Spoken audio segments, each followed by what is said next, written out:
अभी आप सुन रहे हो डीजे कमलेश रसोलिया को।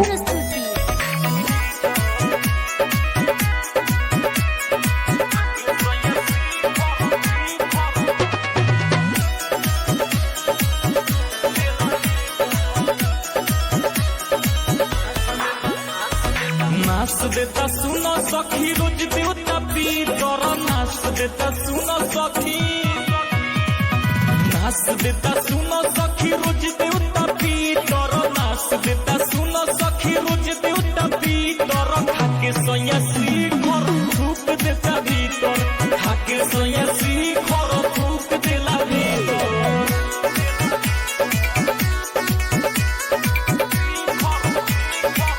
अभी आप सुन रहे हो डीजे कमलेश रसोलिया को।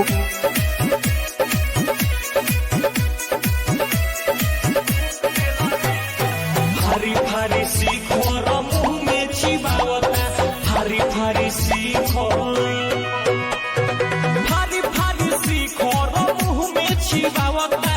चोली में हाथ डाली धोके दबावता, धोके दबावता। कहेला चोली में ढूकल बा पीतर, कहेला चोली में, कहेला चोली में ढूकल बा पीतर, कहेला चोली में ढूकल बा पीतर। खाके सोया शिखर फूक देता भीतर, खाके सोया शिखर फूक देला भीतर।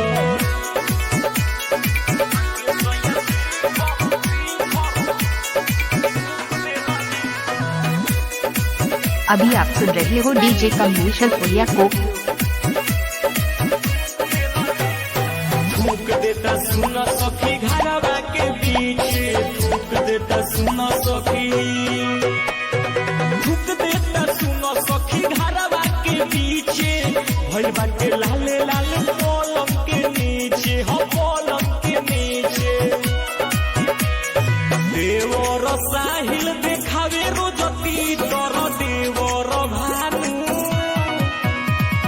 राजन ऋतु देखावे रोज तीतर, राजन साहिल देखावे रोज तीतर। खाके सोया शिखर फूक देला भीतर, खाके सोया शिखर फूक देला भीतर।